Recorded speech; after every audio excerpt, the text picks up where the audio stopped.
Sir வணக்கம். வணக்கம் Gabriel. So இப்போ அமித்ஷா அவர்களோட மதுரை பயணத்தை பொறுத்தளவுல பெரிதும் எதிர்பார்க்கப்பட்ட ஒரு பயணம், பெரிய ஒரு முக்கியத்துவமும் இருக்கு. இப்போ மீடியாலையும் பெரிய ஒரு பேசு பொருளா இருக்கு. நிறைய ஆங்கிள் அந்த பயணத்தையும் அவர் பேசின விஷயங்களையும் டிஸ்கஸ் பண்றாங்க. ஸோ எல்லாத்தையும் பேசுறதுக்கு முன்னாடி ஃபர்ஸ்ட் ரொம்ப கான்ட்ரவர்ஷியலா மாறின விஷயம் என்னன்னா, 2026 பாஜக அதிமுக கூட்டணி ஆட்சி அமையும் அப்படின்ற ஒரு விஷயத்த அவர் பேசுறாரு. ஸோ இப்ப கூட்டணி ஆட்சி தானா அப்படின்ற ஒரு கேள்வி எழும்புது. இது அதிமுகவோட நிலைப்பாட்டுக்கு நேர் எதிரான ஒரு நிலைப்பாடு.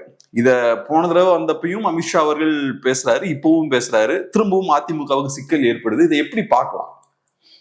இது திமுக பண்ணியிருக்கிற பிரச்சாரம். இது அவரு சொல்றது அதிமுக பாரதிய ஜனதா கூட்டணியுடைய ஆட்சி. இப்ப இன்னைக்கு தமிழகத்தில் இருக்கக்கூடியது யாருடைய கூட்டணி ஆட்சி? திராவிட முன்னேற்ற கழகத்தினுடைய கூட்டணி ஆட்சி தான் இது. ஏன்னா கூட்டணியா தான் தேர்தலை சந்திச்சு வந்து இன்னைக்கு கூட்டணி ஆட்சி அமைச்சிருக்காங்க. அதிகாரத்துல பங்கு இல்லை. ஸோ அப்போ அவர் என்டிஏ பாரதிய ஜனதா கூட்டணி ஆட்சி அமைன்னு தான் பேசுறாரு அமித்ஷா. இல்ல ஆட்சி திமுக ஆட்சி தானே?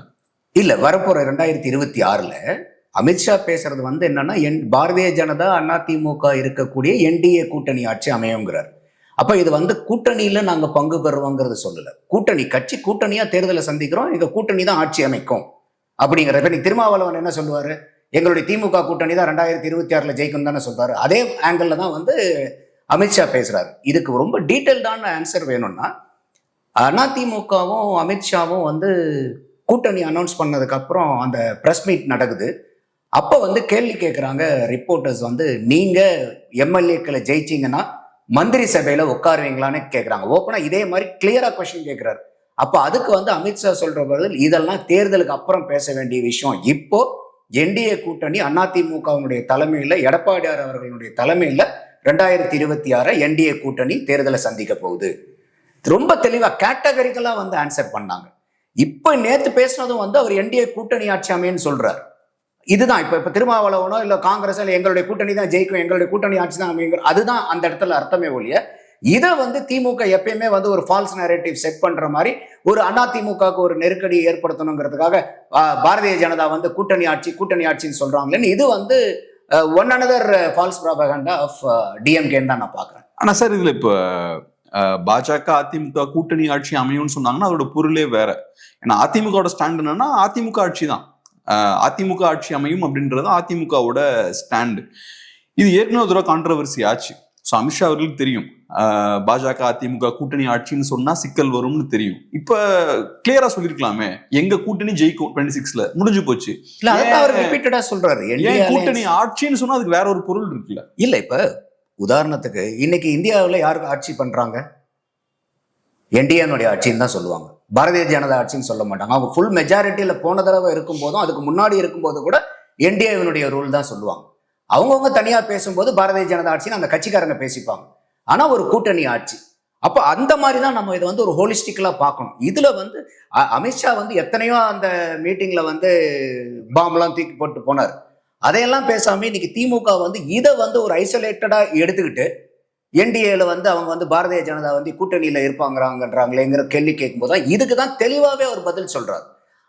அந்த அதிமுக கூட்டணி அனௌன்ஸ் பண்ணும்போது நான் சொன்ன மாதிரி, அதுக்கப்புறம் எங்கேயாவது எடப்பாடி அவர்களும் இவரும் சந்திச்சு பேசியிருக்காங்களா? எதுவுமே கிடையாது.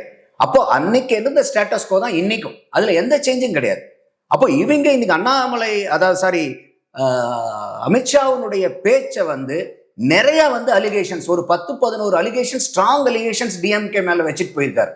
அதை பத்தி மக்கள் கிட்ட பேசப்பட்டுற கூடாதுங்கிறதுக்காக அவர் என்ன பண்றாரு, தெளிவா பாலை ரோல் பண்ணிட்டு போறாங்க. இது பாரதிய ஜனதாவும் அதுக்கு எதுக்கு வாய்ப்பை ஏற்படுத்தி கொடுக்கணும்? நாங்க ஜெயிப்போம்னு சொல்லிட்டு போயிடலாம் இல்லையா? எதுக்கு கூட்டணி ஆட்சின்னு சொல்லணும்? நீங்க தானே வாய்ப்பை ஏற்படுத்தி. கரெக்ட். காரணம் என்னன்னு கேட்டீங்கன்னா, அங்க அவங்க அட்டன் பண்றது பிஜேபியினுடைய காரியகர்த்தா மீட்டிங். அவங்க சொல்ற மாதிரி காரியகர்த்தாக்கள் ஒரு சதர்ன் டிஸ்ட்ரிக்ட்ஸ்ல இருந்து வந்த ஒரு 5000-6000 பேர் பக்கமா இருப்பாங்கன்றாங்க. அப்ப அந்த இடத்துல ஒரு கட்சியினுடைய ஒரு பெரிய தலைவராகவும் அந்த மீட்டிங்க்கு இதுக்காகவே வராரு. அப்ப அந்த இடத்துல இருக்கக்கூடிய தொண்டர்களை உற்சாகப்படுத்த வேண்டியது அவருடைய தலையாய கடமை. அதுக்கு தான் வரார். அதுவும் அவர் என்ன சொல்றாரு, நான் இனிமேல் மாசம் வருவேன் இருக்கார் அவங்களுடைய கோர் கமிட்டி மீட்டிங்ல. நான் எந்த இடத்துல இருந்தாலும், எந்த ஊர்ல இருந்தாலும், என்னுடைய காதும் என்னுடைய சிந்தனை பூரா தமிழ்நாட்டில் தான் இருக்கு. அப்ப என்னன்னா, இந்த தமிழ்நாட்டினுடைய அரசியல் 2026 அரசியல்ல நேரடியா அமித்ஷாவுடைய கண்காணிப்புல தான் இது நடக்க போகுது. தமிழ்நாட்டுக்கு உண்டான ஒரு ரெப்ரசன்டேட்டிவ் வந்து ஒரு டாப் பிராஸ் ஒருத்தர் இருந்தாலும் இது நேரடியா இன்னைக்கு வந்து அமித்ஷா தான் இந்த எலெக்ஷனை ரன் பண்ண போறாரு. அதுக்கான காரணம் என்ன நினைக்கிறீங்க? இப்போ அமித்ஷாவை பொறுத்தளவுல எலெக்ஷன் மேனேஜ்மெண்ட்னு வரும்போது ஒரு பெரிய எக்ஸ்பர்ட் தான் அவரு தமிழ்நாட்டுக்கு இவ்வளவு பெரிய முக்கியத்துவம் கொடுக்குறாரு, அதிகப்படியான ஃபோக்கஸ் கொடுக்குறாருன்னா இந்த எலெக்ஷனுக்கு ஏன் பழைய மற்ற எலெக்ஷன்ஸை விட இந்த எலெக்ஷன்ஸ்க்கு என்ன பெரிய முக்கியத்துவம்? 2 காரணம் இருக்கு. ஒன்று வந்து இன்னைக்கு ஸ்டேட்ல டிஎம்கே வந்து அப்ரூவ் பண்ணணும், அவங்கள தூக்கி எடுக்கணும். 2வது மெயின் ரீசன் வந்து ஏற்கனவே தமிழ்நாடு வந்து கம்ப்ளீட் வாஷ் அவுட். அவங்க வந்து கட்சியா வளர்ந்துருக்காங்க, ஆனா சீட்டு வந்து இங்கிருந்து ஒரு சீட்டு கூட கிடைக்கல. தமிழ்நாட்டில் 39 போச்சு. அப்போ இன்னைக்கு 2029 அவங்களுக்கு ரொம்ப ரொம்ப அட்மோஸ்ட் ஃபோக்கஸ். காரணம் என்னன்னு கேட்டிங்கன்னா, போன எலெக்ஷன்லேயே நாங்கள் வந்து 400 சீட்டு வருவாங்கிறதெல்லாம் ரொம்ப சவடாலாக பேசிட்டு இருந்தாங்க. கடைசியில் 240க்கு வந்து உட்காந்துட்டு இன்னைக்கு வந்து சந்திரபாபு நாயுடுவோ இல்லை வந்து நிதிஷ்குமாரோ 2 பேரும் சைமல்டேனியஸாக கொஞ்சம் ஷேக் பண்ணாங்கன்னா ஒரு ஷேக் ஆகிற அளவுக்கு இன்னைக்கு ஆட்சி இருக்கிறனால எப்பயுமே பாரதிய ஜனதா வந்து நாளைக்கு உண்டானதுக்காக இன்னைக்கு வேலை செய்ய மாட்டாங்க. ரொம்ப நீண்ட நெடிய கால செயல் திட்டங்கள் தான் பாரதிய ஜனதாவை பொறுத்த வரைக்கும் இருக்கும். அதுதான் அந்த கட்சியினுடைய ஒரு பெரிய பிளஸ் பாயிண்ட். மற்ற எல்லா கட்சியுமே அவங்க கிட்ட இருந்து கத்துக்கணும்னு நான் நினைக்கிறது. ஸோ அந்த ஆங்கிள் பார்க்கும்போது அவருடைய ஸ்ட்ராட்டஜி கோர் வந்து பார்த்தீங்கன்னா 2029க்கு தமிழ்நாட்டில இருந்து அவங்களுக்கு கோரான சாலிடான நம்பர்ஸ் வந்து எம்பிஸ் கிடைக்கணும். That is 1. செகண்ட், இன்னைக்கு திமுகவை வந்து கம்ப்ளீட்டா வந்து அப்ரூவ் பண்ணி ஆகணும் தமிழ்நாட்டில இருந்து. ஏன்னா இந்த ஒரு ஸ்டேட் தான் வந்து அவங்களுக்கு இன்னைக்கு வரைக்கும் சீட்டு உள்ளார வர முடியாமல் இருக்கு. நிறைய வந்து பாரதிய ஜனதா மேலேயும் ஒரு மத்தியில் இருக்கக்கூடியவங்க மேலேயும் நிறைய வந்து அலிகேஷன்ஸை வந்து உண்மையோ இல்லையோ வந்து ராங் ப்ராபகண்டா நிறைய இங்க பண்றாங்க, டேமேஜ் பண்றாங்கங்கிற ஒரு பார்வையும் அவங்களுக்கு இங்க ஹெவியா இருக்கு. அதோட வந்து சித்தாந்த ரீதியாகவும் வந்து அவங்க இந்துத்துவா ஒரு கடவுள் கொள்கை கோயில் அது இதுன்னு போகும்போது இவங்க வந்து நாங்க செக்குலர்னு சொல்லுவாங்க, ஆனா இவங்க வந்து they are pro Christians, pro Muslims, but anti Hindus. எந்த இடத்துல செக்குலரிசம் வந்து டிஎம்கேக்கு இருக்குதுன்னு தெரியல. இது வந்து அப்ரப்டாவே நம்ம தமிழ்நாட்டில் இருக்கிறவங்களே பல தடவை கேள்வி கேட்டுருவோம். இது அப்போ வந்து இன்னைக்கு எல்லாத்துக்கும் வந்து அவங்க வந்து வாழ்த்துக்கள் சொல்லுவாங்க. ஒரு இந்து பண்டிகைனா எதுவுமே வாழ்த்து சொல்ல மாட்டாங்க. ஸோ நீங்க செக்குலரிசம்னா சூடோ செக்குலரிஸ்டா இருக்காங்க அவங்க. ஸோ அந்த சூடோ செக்குலரிசத்தை வந்து இவங்க வந்து அப்ரூவ் பண்ணணும். அப்போ வந்து இவங்க ஐடியாலஜிக்கலாகவும் இவங்க வந்து they are very much opponent அவங்களுடைய தாட்ஸ்.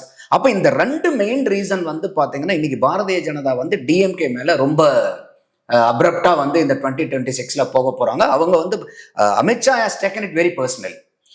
இன்னொரு முக்கியமான விஷயம் என்ன நீங்க சொன்னீங்க, இப்ப டாஸ்மாக் ஸ்கேம் பத்தி நீங்க பேசுனீங்க. இப்பவும் அமித்ஷா அவர்கள் அதை இன்சிஸ்ட் பண்ணி அவர் பேசுறாரு, பெரிய ஒரு நம்பரும் சொல்றாரு, பெரிய ஊழல் நடந்திருக்குன்னு. இதுக்கு முன்னாடி அமித்ஷா அவர்கள் தமிழ்நாட்டுக்கு வரும்போதும் டாஸ்மாக் பத்தி அவர் பேசுறாரு. அதுக்கப்புறம் இடி ரைட்ஸ் எல்லாம் நடக்குது. இப்ப திரும்பவும் அமித்ஷா அவர்கள் ஸ்ட்ராங்கா பேசுறாரு. ஸோ இப்ப இந்த டாஸ்மாக் பிரச்சனையை பொறுத்தளவுல திமுகவுக்கு வரப்போற நாட்கள்ல ஒரு சிக்கலா தான் இருக்கும்னு பார்க்கலாமா?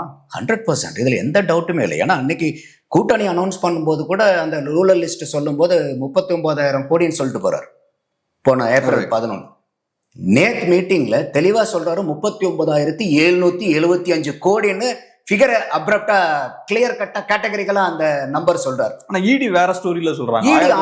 இடி வந்து அவங்க சொன்னது வந்து அந்த பாட்லிங் கம்பெனிஸ்ல வந்து காஸ்ட் இன்க்ரீஸ் பண்ணி கிக் பேக் வாங்கணும் அந்த ஒரு சர்டன் போர்ஷன் மட்டும்தான். ஆனா இவருக்கு எங்க இருந்து டேட்டா கிடைக்குது அவர் சொன்ன அந்த டேட்டா? ஏன்னா ஹோம் மினிஸ்ட்ரி இல்லையா, இன்னைக்கு ஆளுங்கட்சியில இருக்கீங்க, ஹோம் மினிஸ்ட்ரி. இன்னைக்கு எந்த டேட்டா அவங்களுக்கு எந்த இன்ஸ்டிடியூஷன்ல இருந்து அவங்களுக்கு டேட்டா கிடைக்காம போயிடும்.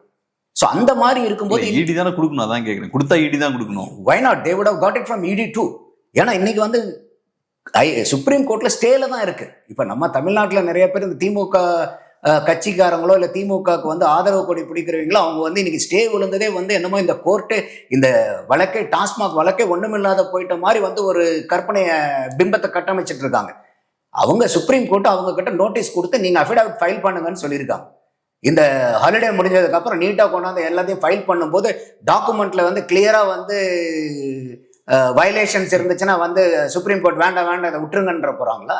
ஸோ அதனால வந்து இந்த கேஸ் வந்து ரொம்ப ஸ்ட்ராங்கா போகும். அதனாலதான் அவர் தெளிவா சொல்றாரு, டெல்லியில எப்படி நம்ம வந்து அரவிந்த் கெஜ்ரிவாலை வந்து தூக்கி எறிஞ்சிட்டு நம்மளுடைய ஆட்சியை பிடிச்சோமோ அந்த மாதிரி தமிழ்நாட்டில் பிடிப்போன்றார். ஒரிசால இது வரைக்கும் நம்ம பிடிச்சதே இல்லை, இது வரைக்கும் இல்லாம ஒரு ரெக்கார்டை வந்து அங்க கிரியேட் பண்ணியிருக்கோம். மகாராஷ்டிரால எம்பி தேர்தலில் வந்து செட்பேக், பெரிய செட்பேக், ஆனா வந்து கிரேட் கம்பேக் இன் எம்எல்ஏ எலெக்ஷன். ஹரியானால வந்து பாத்தீங்கன்னா 3rd டைம் கன்சிக்யூட்டிவா வந்து ஜெயிக்கிறாங்க அதாவது யாருமே எதிர்பார்க்காத அளவுக்கு காங்கிரஸ்லாம் பயங்கர ஓவர் கான்பிடன்ஸ்ல இருந்தாங்க. கண்டிப்பா இந்த தடவை நம்ம ரூல் தான் சொல்லிட்டு அதனாலதான் வந்து அரவிந்த் கெஜ்ரிவால் வந்து ஒரு அலையன்ஸ் கேட்கும்போது கூட அவங்களை உதாசீனப்படுத்தி வெளியே தள்ளி விட்டது.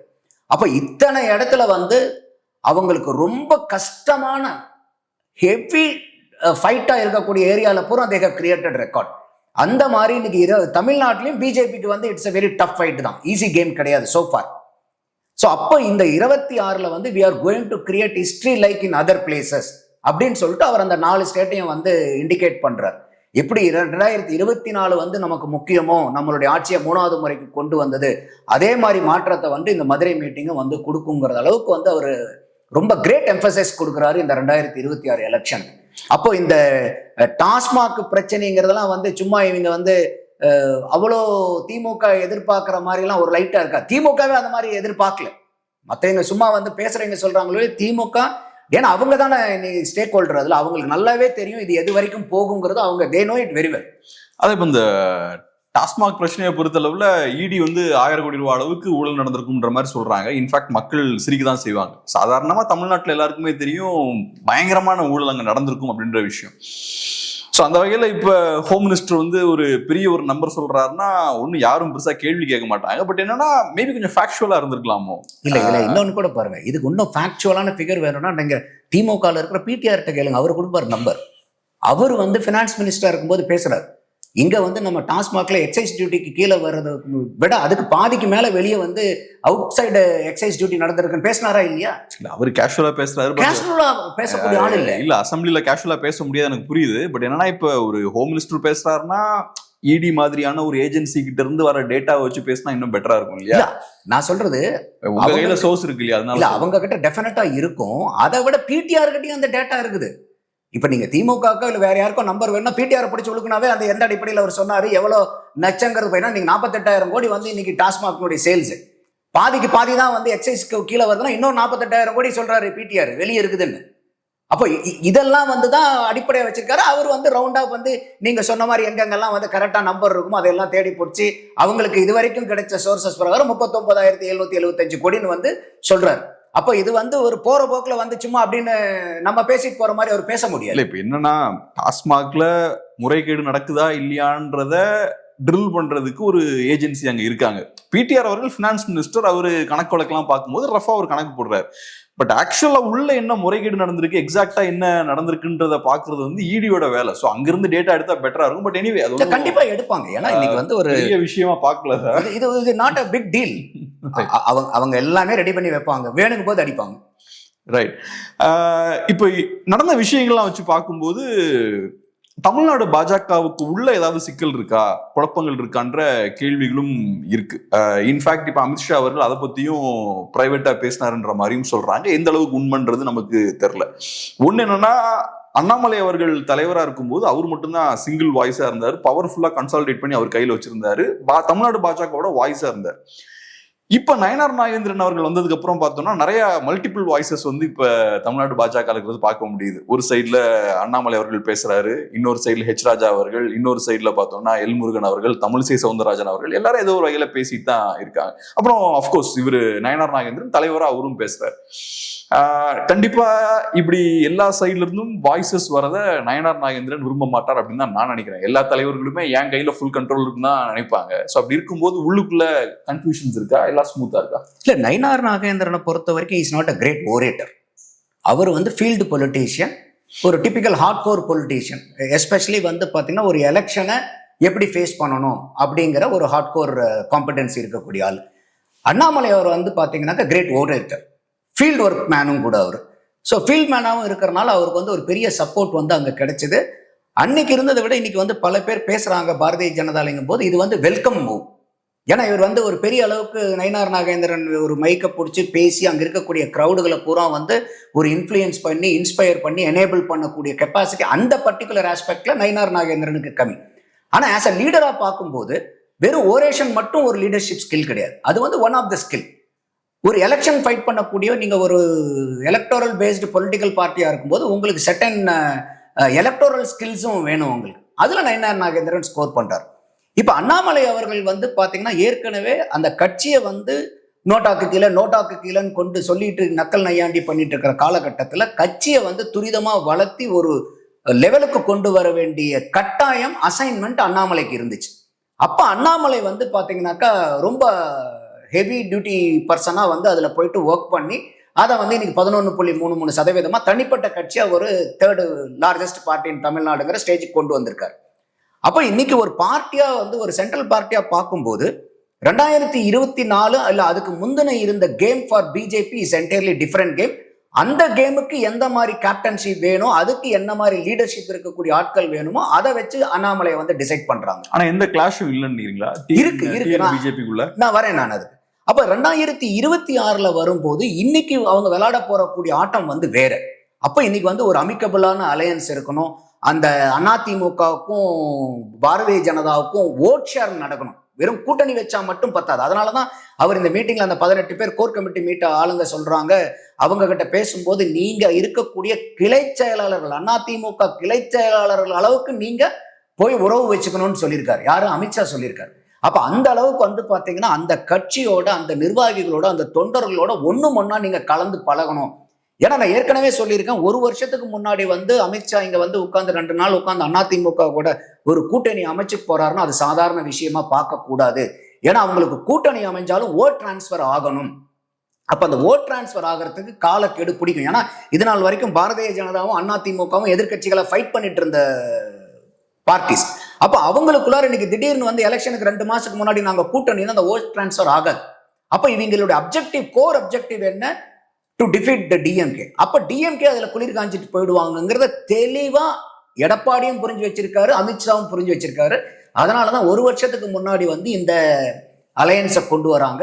அடுத்தது இன்னைக்கு பாரதிய ஜனதாக்குள்ளே நீங்க சொல்ற மாதிரி இன்னைக்கு கம்ப்ளீட்டா இன்னைக்கு நயினார் நாகேந்திரன் வந்து ஒரு லீடர்ஷிப்ல வந்தாலும் அவருக்கு கம்ப்ளீட் 100% வந்து ஒரு அலைன்மெண்ட் இருக்குதா பார்ட்டி காடாஸ்குள்ளாருன்னா தட் இஸ் மிஸ்ஸிங். காரணம் என்னன்னா இன்னைக்கும் பல பேர் வந்து அண்ணாமலையை வந்து ரொம்ப புகழ்ந்து பேசிக்கிட்டு, இப்ப நம்ம அந்த மீட்டிங்ல கூட பார்த்தோம், பேசும்போது கூட அண்ணாமலை உள்ளார வந்தவுடனே அவ்வளவு கரகோஷம், அவருக்கே சில நேரத்துல தர்ம சங்கடம் ஆயிட்டு அமைதியாக இருக்குன்னு ஆசுவாசப்படுத்துறாரு. அமித்ஷா அவரோட குட் புக்ஸ்லயே இருக்க மாதிரி தான் தெரியுது. அமித்ஷா வந்து அண்ணாமலைன்னு சொல்லும் போது கூட அவ்வளவு கரகோஷம், அவ்வளோ அமித்ஷாவே சந்தோஷம் தான் பண்றாரு. அப்போ என்னைக்குமே நீங்க ஒரு லீடர்ஷிப்ல இருக்கிறவங்களுக்கு வந்து இந்த மாதிரி வந்து ஒரு நிர்வாகிகள் கிட்ட சப்போர்ட் இருக்கிறது வந்து it is a good thing for any political party. ஆனா எந்த இடத்துல இது சேலஞ்சா மாறும்னா இன்னைக்கு வந்து லீடர்ஷிப் வேற. அப்ப அண்ணாமலை அவர்கள் வந்து பாத்தீங்கன்னா இன்னைக்கு அவருக்கு வந்து அலைன்மெண்ட் இருக்கும் நயினார் நாகேந்திரன் கூட. ஆனா அண்ணாமலைக்குன்னு சில ரசிகர்கள் கூட்டம் இருக்கு. அதாவது கட்சி கூட்டம் விட நிர்வாகிகள் கூட்டம் விட அண்ணாமலைன்னு ஒரு ஃபேஸ் வேல்யூக்கு அண்ணாமலைக்குன்னு ஒரு ஃபேன் கிளப் இருக்காங்க. அவங்க வந்து என்னன்னா still they are not aligning with party core, என்ன சொல்றது, அவங்களுடைய ரோட் மேப்ல இன்னும் அலைன் ஆகாம அவங்களுக்கு வந்து இன்னுமே வந்து அண்ணாமலை நீங்க ஏன் எடுத்தீங்க, அண்ணாமலை தான் அடுத்த சிஎம், அண்ணாமலை தான் வந்து அப்படி இப்படின்னு அண்ணாமலை துதிப்பாடுறது இன்னும் ஜாஸ்தி இருக்காங்க. அது வந்து கட்சிக்கு வந்து நல்லதில்லை. அண்ணாமலை எஸ் கிரேட் லீடரா, கிரேட் லீடர். பட் இன்னைக்கு யார் நயினார் நாகேந்திரன். அப்ப அண்ணாமலையினுடைய கிரேட்னஸை எங்க வந்து அவங்க யூட்டிலைஸ் பண்ணணும், அவங்களாகட்டும் அவங்களுடைய ஃபேன்ஸ் கிளப் ஆகட்டும் யாருமே எங்க யூஸ் பண்ணணும்னா to enhance and to strengthen the hands of Nainar Nagendran, that is BJP. அப்ப அந்த இடத்துல தான் இன்னைக்கு வந்த போதும் அமித்ஷாவும் அதை பத்தியும் பேசியிருக்காரு அந்த கோர் கமிட்டியில. இந்த மாதிரி வந்து டிசன்ஸ் இருக்கக்கூடாது, எல்லாருமே வந்து ஒரே சிங்கிள் மைண்டட் போக்கஸ்ல தான் வேலை செய்யணும். அதனாலதான் அவர் பேச்சை முடிக்கும் போது கூட அவர் சொல்றாரு, நீங்க எந்த ஊருக்கு போனாலும் எங்க இருந்தாலும் உங்களுடைய எண்ணம், சிந்தனை, செயல்பாடுகள் எல்லாமே திமுகவை தோற்கடிக்கிறதுல தான் குறிக்கோளா இருக்கணும், வேற எதை பத்தி நீங்க யோசிக்க கூடாது அப்படின்னு சொல்லிட்டு அவர் கமிட்மெண்ட் வாங்குறாரு. நீங்க செய்வீங்களாங்கிற மாதிரி, ஜெயலலிதா செய்வீர்களான்னு கமிட்மெண்ட் வாங்குற மாதிரி அமித்ஷா வந்து கேட்கிறாரு. மறுபடியும் 2 கையை தூக்கிட்டு சொல்லுங்கன்னு சொல்லிட்டு அந்த அளவுக்கு வந்து அந்த பார்ட்டி கிட்ட அந்த சிங்கிள் மைண்டட் கோல் இருக்கணும். இங்க வந்து உங்களுக்கு என்ன வேணா பிரச்சனைகள், ஆனா நமக்கு இன்னைக்கு ஒரே குறிக்கோள் 2026. அப்போ அமித்ஷா தெளிவா அதையும் வந்து அந்த இடத்துல பேசியிருக்காரு. ரொம்ப அமிக்கபிளா இருக்கணும், எந்த இடத்துல டிசன் வரக்கூடாதுங்கிறது. அண்ணாமலை பாராட்டுறீங்களா, பாராட்டுங்க, அது தப்பு இல்லை. அங்க வந்து அத்தனை பேர் அவரை பாராட்டுறாங்கன்னா அவர் செஞ்ச வேலையினால இம்ப்ரெஸ் ஆகி அவங்க வந்து பாராட்டுறாங்க. அது வந்து யாரும் தடுக்க முடியாது. ஆனா ரைட், இன்னைக்கு வந்து அண்ணாமலை வந்து என்னதான் இருந்தாலும் எக்ஸ் பிரசிடென்ட். இப்ப இருக்கக்கூடிய பிரசிடென்ட் யாரு, அவருடைய ரோட் மேப் என்ன, அவருடைய கைடன்ஸ் என்ன, அவருடைய ரூட் மேப் என்ன, அதுல வந்து இவங்க சப்போர்ட் பண்ணி எல்லாருமே வந்து யுனைட்டடா போனாங்கன்னா that will add more power to BJP. இன்னொரு விஷயம் என்னன்னா, இப்ப அமித்ஷா அவர்கள் சென்னைக்கு ஃபர்ஸ்ட் வரும்போது ஏடிஎம்கே அலைன்ஸ் வந்து ஃபைனலைஸ் ஆகுது. ஏடிஎம்கே பிஜேபி அலைன்ஸ் வந்து ஃபைனலைஸ் ஆகுது.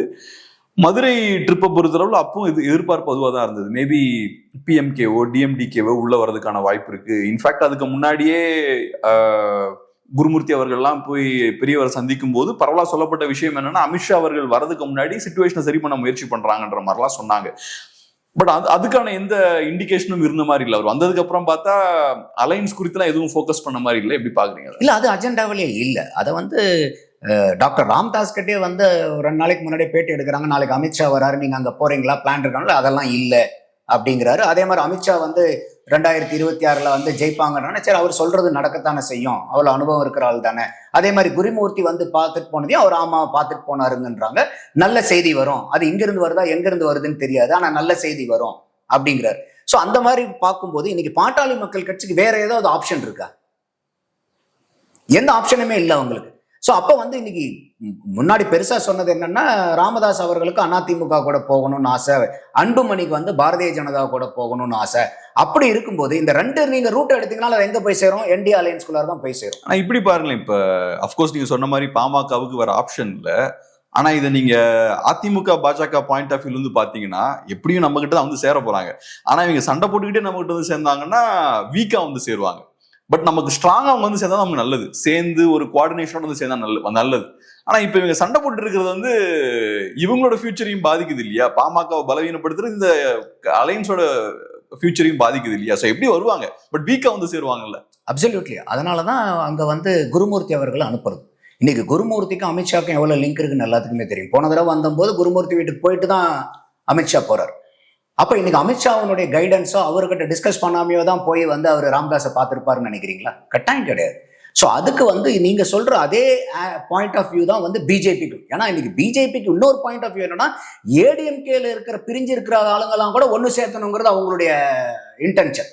அதனாலதான் வந்து செங்கோட்டையன் அவர்கள் மாதிரி ஆளெல்லாம் டெல்லியில கூப்பிட்டு பேசி அப்ப ஒரு காயின் எடுத்துட்டு இருந்தாங்களே, அப்பயே அவங்களோட இன்டென்ஷன் பிரிஞ்சிருக்கக்கூடிய அதிமுக அப்புறம் ஒன்று சேரணும். அப்பதான் வந்து அந்த கூட்டணிக்கு வந்து இன்னும் வலிமை பெற முடியுங்கிறது ஒரு பாயிண்ட். அதே பாயிண்ட் தான் இங்க வந்து பாட்டாளி மக்கள் கட்சிக்கிட்டு. அப்ப பாரதிய ஜனதா வந்து அதுல ரொம்ப கிளியரா இருக்காங்க. இவங்க 2 பேரும் அலையன் ஆகி ஒரு ரொம்ப யூனிஃபைடு ஸ்ட்ரென்த்தோட வந்தாங்கன்னா that will help alliance also. அதுல வந்து பாரதிய ஜனதா கட்டாயம் முயற்சிட்டு இருக்காங்க. அடுத்தது நீங்க தேமுதிகவை சொன்னீங்க. இப்ப அமித்ஷா வந்து போனதுக்கு அப்புறம் மதுரையில் நினைக்கிறேன் இப்ப பிரேமலதா வந்து அவர்கள் பேட்டி கொடுத்தாங்க.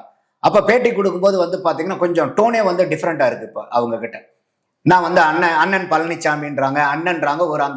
ஒரு குறிப்பிட்ட நேரத்திலே வந்து ஒரு 4-5 தடவை அண்ணன் பழனிசாமி அண்ணன் சொல்லிட்டாங்க. நாங்க வந்து தேதி போட்டு கொடுங்க முதல்ல அப்படின்னு கேட்டோம்னு முதல்ல ஒரு இன்டர்வியூல சொல்லியிருந்தாங்க. இப்ப நேத்து நடந்த இன்டர்வியூல என்ன சொல்லியிருக்காங்க? 25 26 போட்டு கொடுங்கன்னு கேட்டோம். அப்போ 25 26 முதல்லயே இவங்க கேட்டிருக்காங்க. அப்ப இதெல்லாம் தேதி போறது வழக்கல்லமா? நான் தான் சொல்றேனே, என்னுடைய வார்த்தைக்கு மேல என்ன இருக்குதுன்னு அண்ணன் சொன்னாரு.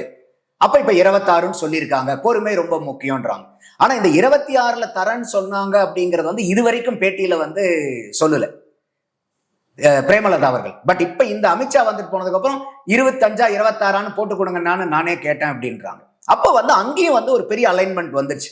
ஸோ தேமுதிகவும் வந்து பாத்தீங்கன்னாக்கா இன்னைக்கு வந்து அந்த கூட்டணியில தான் இருக்கிறதுக்கு வாய்ப்பு, வெளியே போறதுக்கு இல்லை. என்ன காரணம்னு கேட்டீங்கன்னா, இன்னைக்கு எந்த ஒரு கட்சியா இருந்தாலுமே பொலிட்டிக்கல் பார்ட்டிக்கு வந்து எல்லாம் ஜெயிக்கிற இடத்துல இருக்கணும்னு தான் நினைப்பாங்க. இன்னைக்கு வந்து அந்த அதிமுக பாரதிய ஜனதா கூட்டணி அமைஞ்சதுக்கு அப்புறம் வேற இந்த கூட்டணிக்கு வந்து ஒரு பெரிய வலிமை வந்து அடையறத வந்து எல்லாருமே கண்கூட பாக்குறாங்க. ஏன்னா அதிமுகவோ பாரதிய ஜனதாவோ தனியா இருந்துச்சுன்னா ஒண்ணுக்கும் பிரயோஜனம் இல்லை.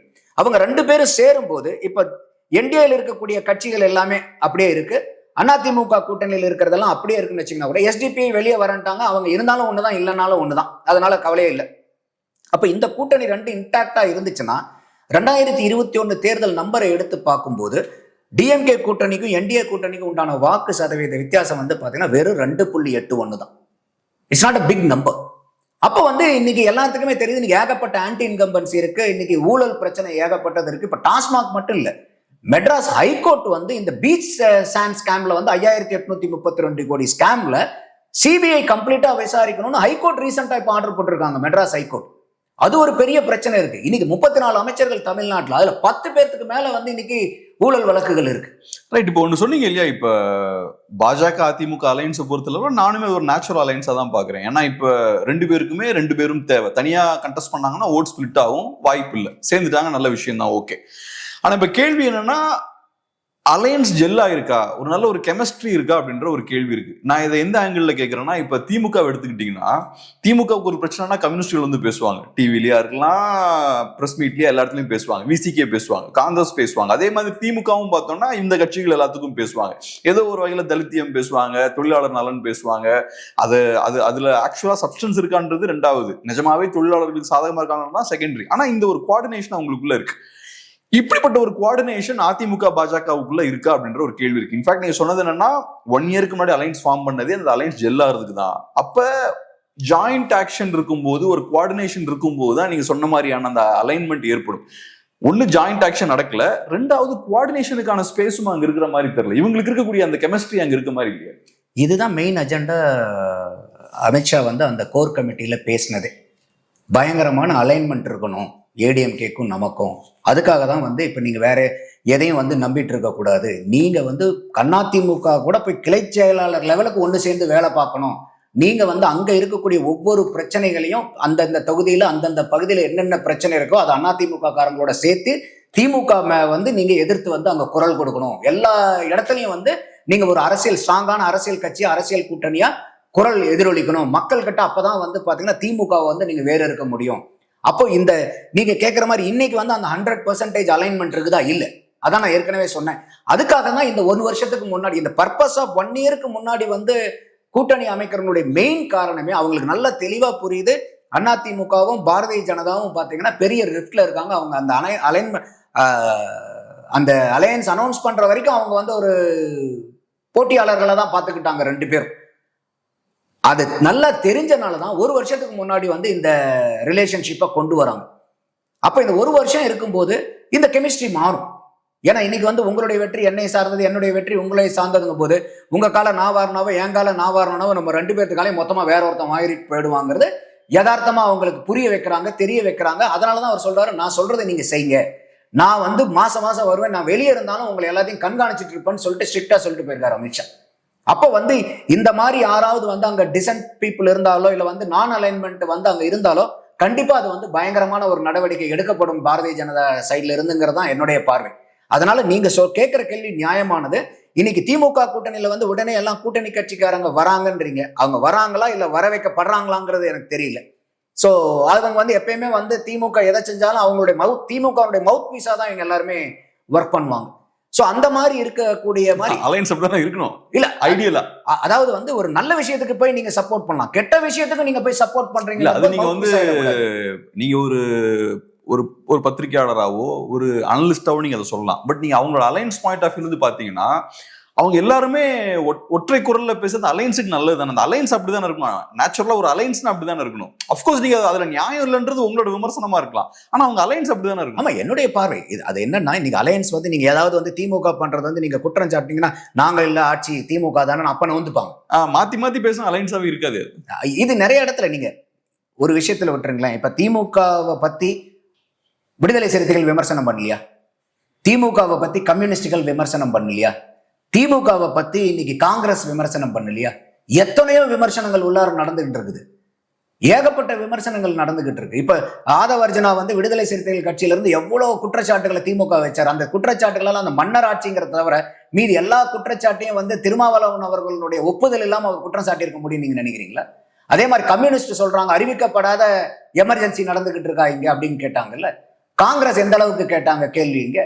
அப்போ வந்து இன்னைக்கு வந்து காங்கிரஸ் கட்சியில இருக்கிறவங்க வந்து ஐயோ என்ன வந்து விஜய் வந்து சின்ன காமராஜர்னு சொல்லிட்டாங்களேன்னு கொந்தளிக்கிறாங்கல்ல. இதே EVKS இளங்கோவன் இறந்து போனவர் செல்வ பெருந்தகை வந்து தமிழ்நாட்டில் காமராஜர் ஆட்சி கொண்டு வருவோம் அப்படின்னு சொல்லும் போது EVKS இளங்கோவன் என்ன சொன்னாரு? ஸ்டாலின் அரசாங்கம் நடந்துட்டு இருக்கிற அரசாங்கமே காமராஜர் ஆட்சின்னு சொல்லலையா?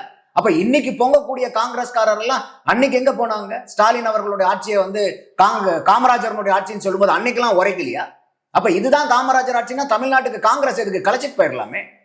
அப்ப அதனாலதான் சொல்றேன், அவங்க கூட்டணியில வந்து எல்லா இடத்துலயும் முட்டிப்பாங்க வேணுங்கும் போது பூரா. அப்புறம் வந்து பாத்தீங்கன்னாக்கா திடீர்னு வந்து ஒரு யூனிஃபைடா நீங்க சொல்ற மாதிரி பேசுவாங்க. எப்பயுமே அவங்க யூனிஃபைடா இருக்கிறது இல்லை. ஸோ அதனாலதான் நான் சொல்றேன், அவங்க பேசுறாங்களா, பேச வைக்கப்படுறாங்களாங்கிற ஒரு பார்வை எனக்கு இருக்கு. அப்ப இந்த அதிமுக பாரதிய ஜனதாவுடைய அலைன்மெண்ட் 100% இருக்கா இன்னைக்கு தேதியில இல்ல. இன்னைக்கு தேதியில ஒரு 65-70% இருக்கலாம். இதை கம்ப்ளீட்டா 100% டுவர்ட்ஸ் கொண்டு போய் நிறுத்த வேண்டியதுதான் இன்னைக்கு அதிமுகவினுடைய கடமையும், தலைமையினுடைய கடமையும் அதுதான், பாரதிய ஜனதா தலைமையினுடைய கடமையும் அதுதான். அதோட மட்டும் இல்லாம இனிமேல் வரக்கூடிய பார்ட்டிகள், என்டிஏல இருக்கக்கூடிய பார்ட்டிகள் எல்லாருமே உள்ளார வர வர வர அந்த 100% அலைன்மெண்ட்டை வந்து அவங்க கொண்டு போகணும். அப்பதான் வந்து அவங்களுக்கு ஈஸியா வந்து ஓட் டிரான்ஸ்ஃபர் நடக்கும். ஏன்னா இன்னைக்கு என்னதான் வந்து அலையன்ஸ்ல இருந்தாலும் சில நேரத்தில் என்ன சேலஞ்ச் வரும்னா ஓட் டிரான்ஸ்ஃபர் ஆகாது. அப்ப அந்த ஓட் டிரான்ஸ்ஃபர் ஆகலைன்னா அவங்களுக்கு வின்னபிலிட்டி வந்து அஃபெக்ட் ஆயிடும். அப்போ இந்த இடத்துல வந்து அலையன்ஸும் மெயின், அதுக்கு மேல அலைன்மெண்ட் முக்கியம். அலையன்ஸ் அண்ட் அலைன்மெண்ட் ரெண்டும் முக்கியங்கிறது தான் இன்னைக்கு.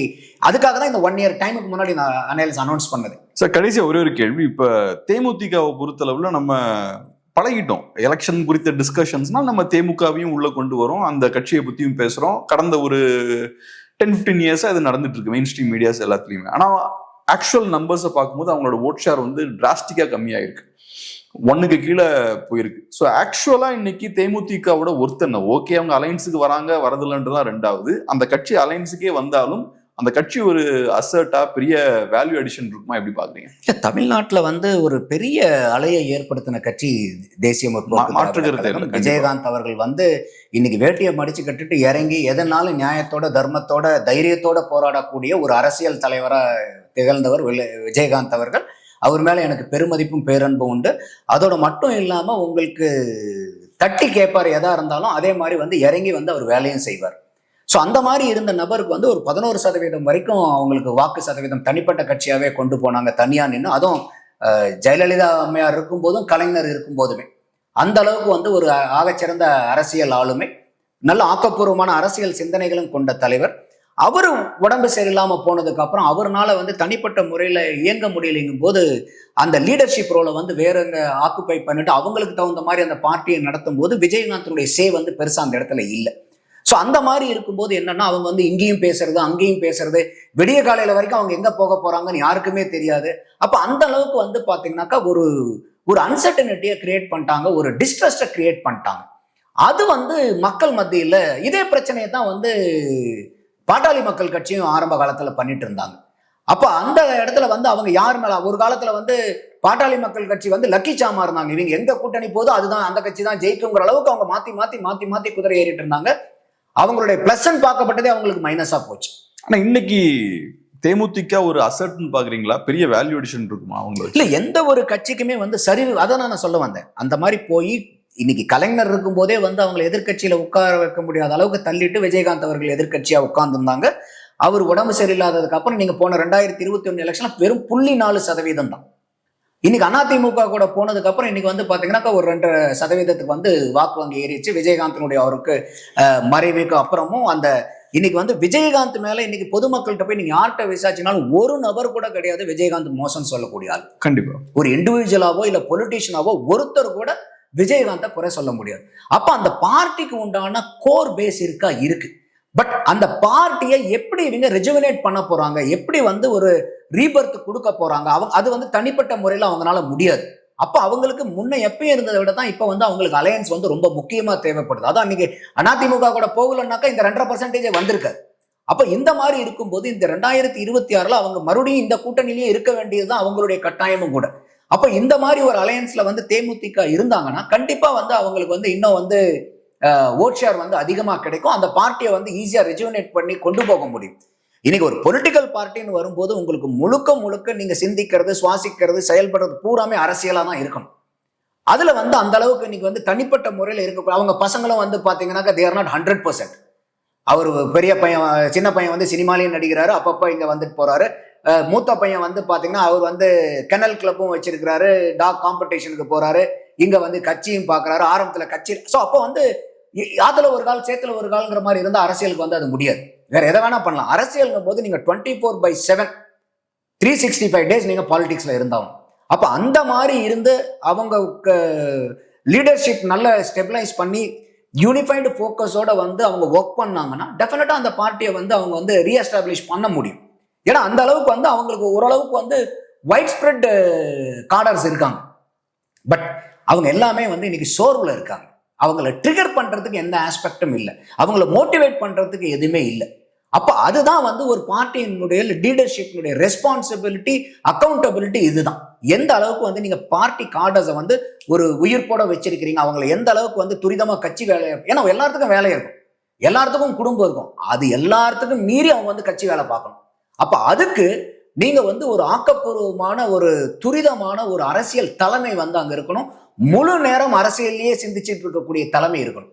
அப்படி இருக்கும்போது கண்டிப்பா வந்து தேமுதிகவை வந்து அவங்க வளர்த்தி கொண்டு வர முடியும். முடியாததெல்லாம் எதுவுமே கிடையாது. இம்பாசிபிள் இஸ் நத்திங், எதுவும் பாசிபிள். பட் அதை செய்யறதுக்கு உண்டான கமிட்மெண்ட், அதுக்கு செய்யறதுக்கு உண்டான ஆக்ஷன் பிளான் அந்த கட்சிக்கு இருக்கணும். இருந்துச்சுன்னா தாராளமா கொண்டு வரணும். ரொம்ப நன்றி சார், உங்க பிஸியான டைம்ல அருமையான ஒரு பெரிய ரொம்ப நன்றி. நன்றி கேப்ரியல்.